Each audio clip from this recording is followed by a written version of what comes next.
आज social media पर बहुत लोग लालू यादव जी को बदनाम करने के लिए कुछ भी कहानी बनाते हैं, लोगों को गुमराह करते हैं। लेकिन क्या आपने कभी सोचा है कि लालू यादव जी के आने से पहले बिहार कैसा था? क्या आपको पता है कि 1990 से पहले इस राज्य में दलित और पिछड़े लोग कैसी जिंदगी जी रहे थे? और लालू यादव जी ने आकर कौन सा ऐसा बदलाव किया, इस वीडियो में हम जानेंगे। 1990 से पहले बिहार में सत्ता कुछ ही घरानों और ऊंची जातियों के पास थी। मंत्री, अफसर, ठेकेदार सब एक ही वर्ग से आते थे।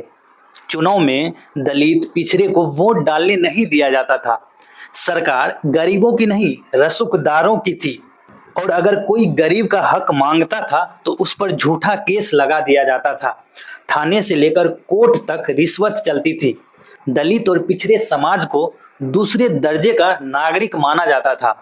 गांव में ऊंची जाति के घर के सामने से अगर कोई दलित निकल जाए तो उसको मारा पीटा जाता था, उसे गालियां दी जाती थी।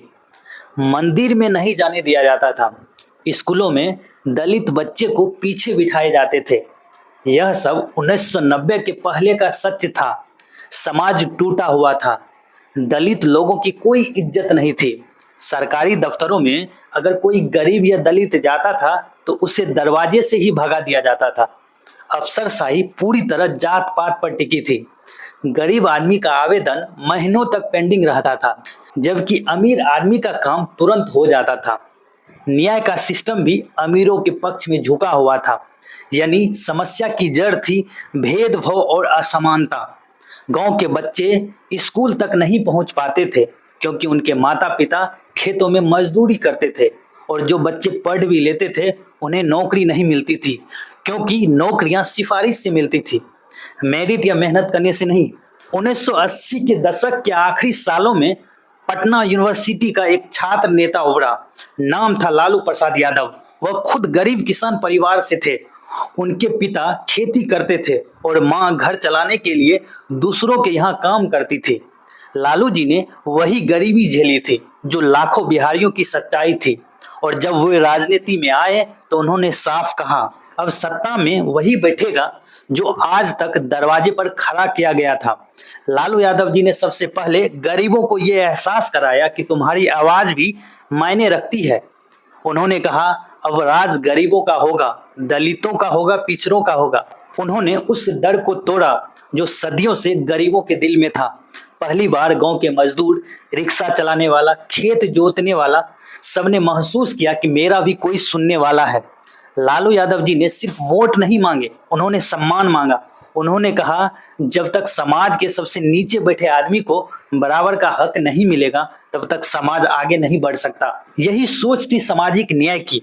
बाबा साहेब भीमराव अंबेडकर जी ने जो लिखा उसे असल में लालू यादव जी ने जमीन पर उतारा है। उन्होंने मंडल आयोग के फैसले को लागू कराया, जिससे पिछड़ी जातियों को नौकरियां और शिक्षा में आरक्षण मिला। इससे लाखों युवाओं की जिंदगी बदली। लालू यादव जी ने अफसरों से कहा, अब गरीबों का काम सबसे पहले होगा। उन्होंने अफसरों को जमीन पर उतरने को मजबूर किया। अब गांव में अधिकारी दौरा करने लगे, गरीबों के आवेदन मंजूर होने लगे। पहली बार गांव का आदमी अफसर से बिना डर के बात करने लगा। लालू यादव जी ने पंचायत चुनावों में महिलाओं, दलितों और पिछड़ों के लिए सीटें आरक्षित की। इससे गांव के स्तर पर पहली बार गरीब लोग नेता बने। अब गांव का सरपंच भी उसी झोपड़ी से निकलने लगा जहां कभी रोशनी तक नहीं थी। लालू यादव जी ने सरकारी नौकरियों में पिछड़ों को जगह दिलाने के लिए आरक्षण नीति का सख्ती से पालन करवाया। इससे हजारों गरीब घरों के बच्चे पहली बार क्लर्क, टीचर और पुलिस बने। उन्होंने कहा, अगर अमीर का बेटा ऑफिसर बन सकता है तो गरीब का क्यों नहीं। यह बात सीधी थी लेकिन देश को हिला देने वाली थी। लालू यादव जी ने दलित और पिछड़ों को सिर्फ पद नहीं, गौरव दिया। उन्होंने कहा, अब कोई किसी को नीचा नहीं दिखा सकता। पहले जो लोग मंदिर में जाने से डरते थे, वो लोगों के मन से डर खत्म हुआ। जो पहले अफसर से बात करने से कतराते थे, डरते थे, अब खुद ऑफिस पहुंचने लगे। यही असली क्रांति थी, इज्जत की क्रांति। और ये सब ऊंची जाति को पसंद नहीं आया। उन्हें लगा अब तो खेल बदल गया है। इसीलिए मीडिया और विपक्षी ताकतों ने लालू जी के खिलाफ प्रचार शुरू किया। उन्हें मजाक का पात्र बनाया गया, उनके खिलाफ साजिश रची गई, उन्हें बदनाम किया गया। उन पर झूठे आरोप लगाए गए। लेकिन सच्चाई ये थी कि लालू जी की वजह से गरीब अब डरना छोड़ चुका था और यही चीजें मनुवादी लोगों को पसंद नहीं आने लगी। लालू जी ने राजनीति का चेहरा बदल दिया। अब नेता वे नहीं जो सिर्फ ऊंची जाति से हो, बल्कि वे भी जो मिट्टी से उठकर आता है।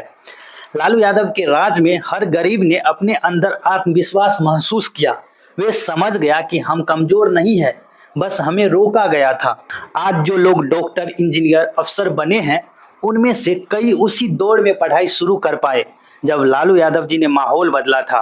लालू यादव जी की असली विरासत सड़कें या पुल बनाना नहीं है, उनकी असली विरासत है दलित को आवाज देना। वो आवाज जो सदियों से दबाई गई थी, उसने 1990 के बाद बोलना शुरू किया। और यही वजह है कि लालू यादव जी को चाहे कोई कुछ भी कहे, लेकिन दलित और पिछड़ों के दिल में आज भी बसते हैं।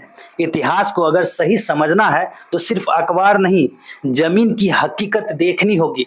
क्योंकि मनुवादियों ने लालू जी के बारे में बहुत गलत न्यूज भी फैलाते थे, जिससे सरकार गिर जाए और दलितों पर शोषण करने का फिर से मौका मिले। 1990 से पहले गरीब दबा हुआ था और लालू यादव जी ने उसे उठाया। ये कोई चमत्कार नहीं था, ये सदियों की चुप्पी का जवाब था। और इसलिए कहा जाता है लालू सिर्फ एक व्यक्ति नहीं थे, वे एक दौर थे। और वो दौर था दलित और पिछड़ों की आवाज का दौर। अगर गरीब को बोलने का हक है तो उसमें लालू यादव जी का बहुत बड़ा योगदान है। लालू यादव जी के लिए एक लाइक तो बनता है। वीडियो पसंद आया तो सब्सक्राइब जरूर करें।